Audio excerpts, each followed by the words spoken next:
Hej YouTube, jeg er nødt til at sige det hele,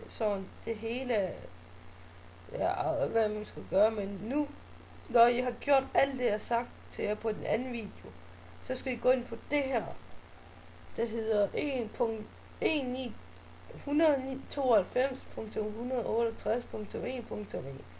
Det kunne vi sige til det, så kan jeg hjælpe.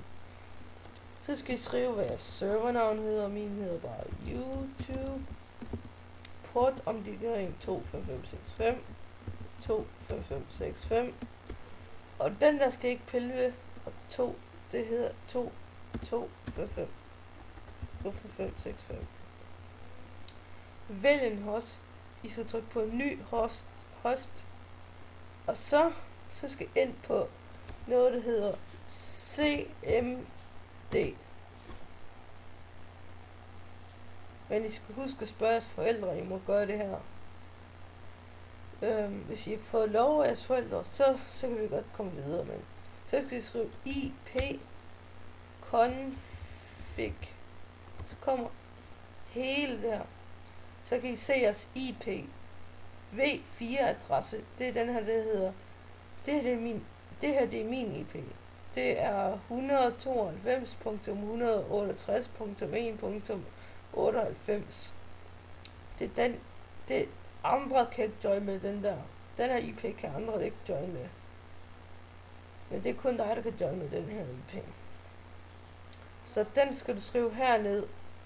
Så bare min der 192 mellemrum 168 mellemrum 1 mellemrum 98. Det er min. Så jeg behøver ikke, fordi jeg har lavet en. Så gemmer vi.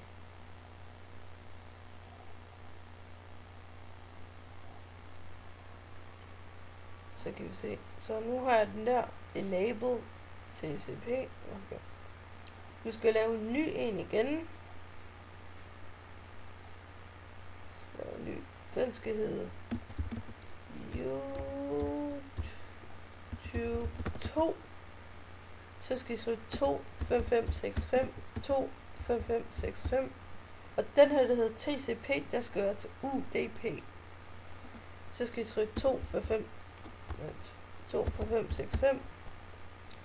Så vælg en host, ny host, og den jeg viste jer før, det I skulle gøre før, det skal jeg skrive igen.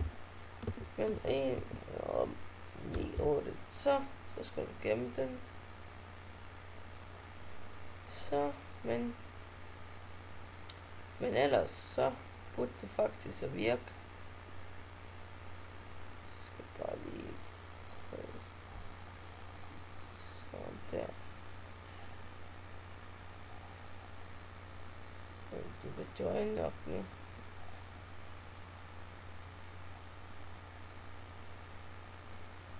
Så det er så, nu virker serveren. Nu lukker vi ind.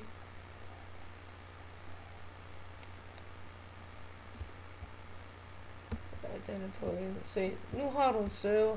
Og det burde altså virke, men jeg skal nok sende alle de link, du skal bruge sådan til det her for at lave server, det skal jeg nok sende. Men I kan bare kontakte mig, hvis I har, hvis der er noget galt med, eller så kan I bare join min server, og så kan I skrive til mig inde i min server, eller noget. Jeg skal nok skrive min IP til min server, og mit Skype-navn, så I kan kontakte mig. Men ellers, have en god dag, YouTube. Vi ses senere. Vi ses.